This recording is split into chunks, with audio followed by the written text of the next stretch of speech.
Hey guys, welcome to another episode of El Jefe's Chop Shop. This week we're going to make the Hiace look complete, and it's going to be pretty good. Let's get into it.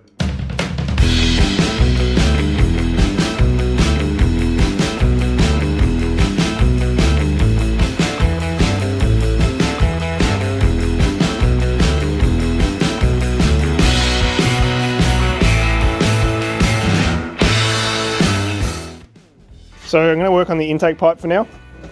Yesterday I got a bunch of stuff from a mate of mine, Navi. He's a fabricator and has this sort of stuff laying around. So I went and got some stainless bends, that's all he had, in the right size.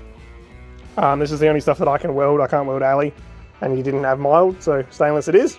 So I'm going to try and make a top intake pipe for the Hiace out of stainless, which I've never worked with, and I know it welds quite nicely, but we'll see how we go.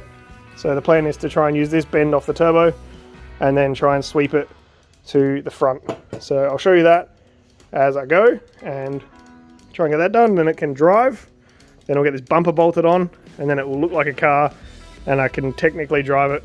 So let's get into the intake pipe. What I'm going to start with, so this is going to go down this way, do a 90 off of there into this pipe that's hanging sort of freely down here. So that needs to be attached down the bottom, but I'm also missing the rubber for that. So I'll probably make the pipe and then fix the bottom half. That way my life's a little bit easier. I've got a lot of adjustment here. So this guy, I need to either put a weld on it for the silicone to join to, or I'm going to weld the bead roll to it around the other way. So then off of this guy I want to do a sort of a 90. So I'm going to cut that there and try and aim it sort of that way, and we'll see how we go. I haven't done a lot of this, so could end up absolute garbage, or it could nail it. We'll see. Alright, so I've got the first turn done, so that comes off of the turbo and then comes towards the front of the car. It fits reasonably well. This actually does clear the top of the bonnet thing, but only just. So that could be a problem when you accelerate. It might hit the floor, so we'll see. It clears by maybe like 15 mil, maybe. So next one is this guy here on a bit of a angle, and then I'm going to have a piece of straight off of this, and then we'll go straight into the stock turbo pipes. So I'm going to try and tack this one on. I'll clean it up, tack it on, see if it lines up still, then put a piece of straight on it. I'll get it all mocked up and I'll show you it mocked up before I weld it. Alright, so I've got something happening. You can see the pipe there, got like 15 mil above it, maybe even a little bit more, which is pretty good. And then it curves around, and I'll take the lid off and go around the other side and show you. Got the pipe coming off the turbo there, which I need to put a bead on or something like that to hold the silicone joiner.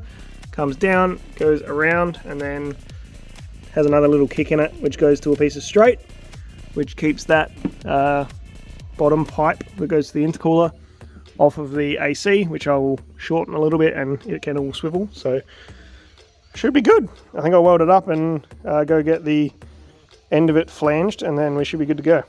So here's what the pipe looks like out of the car. So I need to get this end embiggened, and then I need to weld it all up, and I need to put some kind of bead on this to stop the silicone blowing off. It's going to have my good friend Navi's apprentice TIG welds versus my MIG welds. So we both know what's going to look better, and it's not going to be my work. Let's weld it up. Alright, for someone who has worked with stainless, I think once, and also welded it once on a separate occasion, I think that came out pretty good. And I haven't done a lot of pipe work either, so that's pretty sick. So now I need to get this end flanged, and then hopefully get a bead roll on either end, and then it's good to go. So I think I'm going to try and call some shops, see if I can find someone who can flange it and bead roll it at the same time. So hopefully you'll see this in a minute and it'll be done. Alright, so I'm back. I've got the end all expanded. I went to an exhaust shop and he did that for nothing, so what a champ that guy was. I then stopped into a mate's place to try to get the bead rolling done. His bead roller is not strong enough because this is stainless, so I'm going to have to go back to the original idea, which is just put a bit of weld on the end. I'm also going to have to paint this black at some point because these welds will rust, but that doesn't bother me just yet. So I'll get these welds done to stop the pipes coming off, clean the inside of the pipe out, test fit it again, and then take it out, probably paint it, and then move on to the front bumper. Alright, so I got the pipe all bolted up. I put a MIG weld on either end, and it seems to be good. The bottom one is a little bit longer than it should be, so I'm going to cut a bit of that rubber off. I'll just put a mark on it. But it's all bolted up and it should work. Let's see if it still starts, I guess. See if it starts up, see if it sounds good. See if the engine light goes away, that'd be nice too.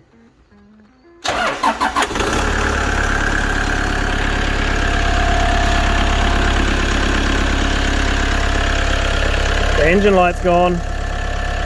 Wicked.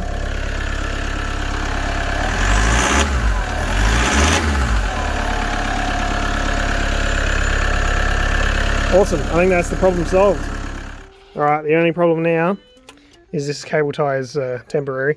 There's a box, like a resonator box down there, which is supposed to have a rubber mount on it. That is broken, so I need to put something in there. Call that done, and I can bolt the panel back in, I can put the seat back down, all of in here is done. Then I can clean the carpet and do the front bumper and all the other things I keep talking about. So I'm going to jump onto the car, fix that, and then we'll jump straight into the front bumper. Alright, step one with the bumper, put these guys on. So they just clip in. To do that you need to take off the side step, and then I think the bumper bolt's here, and then you actually put that piece over the top of everything. So I need to do the same thing on the other side, and then I'm going to try and fit this bumper. Alright, that's a bit fiddly. So we got it on. Fits pretty good. A lot of the clips are broken, so I've used a nut and a bolt instead, which probably made it a lot harder, especially along the top here. I probably should have done nut certs, but I didn't even think of it until I was halfway through, so shame on me for that one. The grill clips in along the bottom, and then it's got a few bolts at the top, and there's supposed to be 2 clips in the middle, but they're broken. But it all fits pretty good. Underneath needs some bolts, and I actually need to do nut certs under there because you can't get to the back of it. So I'm going to have to do that at a later date because I don't want to lay under there right now. I did just notice that the header tank is leaking, or it's got all the air bubbles out because there's no water in the header tank. So I'm going to try and fill that up, and hopefully it's not just leaking, because that could be really bad. So we'll see how we go with that. That's pretty much it for the front. Alright, so I've been letting this thing warm up. The engine light just came back, and one of the pulleys is so squeaky and annoying. I've found another couple of bolts that are undone, but I haven't found a leak yet, so that's kind of good. I filled this up here, and it's slowly just sort of letting the air out, I assume, down to about here.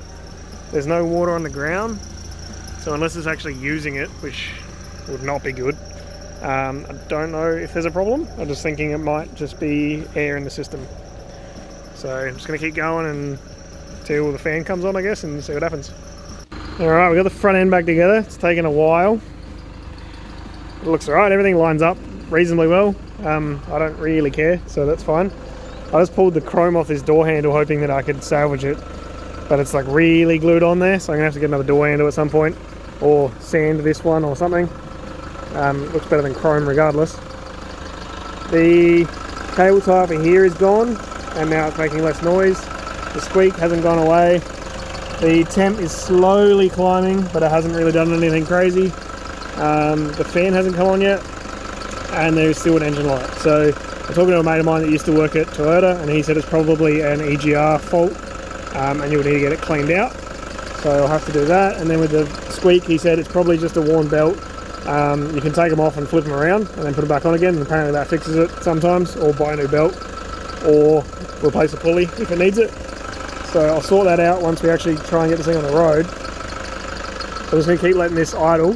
Going to put the seal back on for the side door and the back door while this keeps running, and just keep going, I guess. Alright, it's probably been running for the best part of 45 minutes to an hour. I don't know if it's knocking or not. It sounds pretty knocky, but apparently diesels do that when the injectors are a bit bad, and because this has been sitting for so long, it's possibly like gunked up or whatever. So I'm gonna leave that until I check the codes, because obviously if it's knocking, there will be a code for it. If the injectors are bad, there's probably a code for it. So what I'm gonna do now is take that pipe out and paint it, and then vacuum the floor, and then put the pipe back in, pressure wash the outside of the van, and pressure wash the front carpet or vinyl and the back vinyl again, and then hang those up to dry. Then I can put those back in tomorrow whenever they're dry, and then I can put the seats back in, and then it's pretty much done.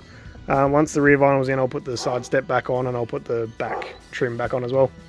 So we're pretty much there. It's just, that's questionable. Look at that beauty. Just like I bought one. I'm glad this only owes me like a quarter of what it's worth. I'm actually pretty happy with this thing. Given the engine issue, possibly, that might not be great. The rest of it, pretty good. So I think the outside is 100% complete, other than the 100% other than these things I'm about to list. So I'm missing the tow hook covers, and I'm missing the little like clips that have the thread for the number plate. The other bumper I have is still an hour away. It's the wrong bumper, but I think it may have those. So hopefully I'll find out in about half an hour. He's going to call me. Hopefully they are on the other bumper, and then the rest of it is pretty complete. So I put the seals and everything back in here, closes nicely and everything. So now the only job to do is the interior. So I need to wash these vinyl, wash the step, put everything back together, get all the clips, all that sort of stuff. So I'm just going to move the van over there out of the way, and I'll grab the vinyl, wash them down, set them up to dry, and then tomorrow afternoon or whatever I can put it all back in and put the seats back in and have a complete van, minus the stuff that I've forgotten already. Alright, so we got most of the interior back together. I need to put a bunch of screws in, or bolts, sorry. Probably try and get some big washers and hold the vinyl down nicely. It's sitting in there pretty good. I got all the clips in for the side step. I've also got the clips in for the door card, so it's not flobbly. I still need to do the front carpet, and I also need to do the carpet here. Both of those are vinyl, but you know what I mean. The other thing I would like to try and do is get a middle seat that is, or middle seat, so not a center console. And then I just need to put all these little bits back a bit together, and she's pretty much ready for a inspection.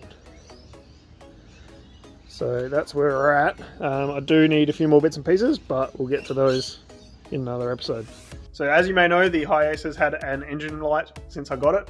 So I got a mate to come around and he plugged a scanner into it. So I had 3 codes on it. 2 were not much of an issue. One was an airflow meter problem. It was unplugged when I first started it. The second one was a turbo not receiving boost, or the turbo not giving boost. So that one was probably because the pipe was off as well. And then the third one was saying that the variable vanes on the turbo, apparently there's an issue with the control module or something for those.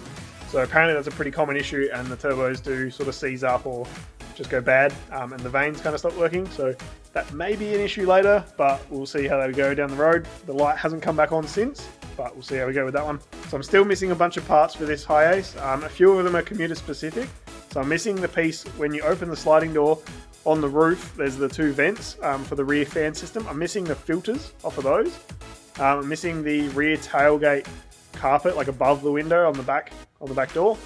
And then I'm also missing a gear knob, which is not specific to commuter. I'm missing another latch for the door, the sliding door, the front latch if they're any different, and the cable. And I'm also missing a few like trim clips and stuff. But the main one is the radio. So if you're going to help me find a radio screen, I think it's like a TNS 410 or something like that. It's a Toyota and TomTom did a radio basically, and it's like a sat-nav head unit. I'm just missing the screen part. So I can buy just that or a whole radio for about £300, which is quite a lot of money. So if you've got one in Australia, let me know, because I'd rather buy a local one because I know it's going to work in Australia rather than buying one from international and then it doesn't work when it gets here. I think being sat-nav it should work, but do you know? I don't know. So we'll get to that later. There is a few other things I'm missing. I'll put them right here. Basically just like door handle and ashtray and a fuse box cover, the horn, just a bunch of random stuff. So if you're wrecking a Hiace, let me know because I need some stuff. Alright, so that's it for this episode on the Hiace. I'm still missing a few parts, but it's all pretty much back together. Need to get an inspection happening. I need to get a few last little parts and then I can get it on the road. So thank you very much for watching. I hope you enjoyed it and we'll see you next week.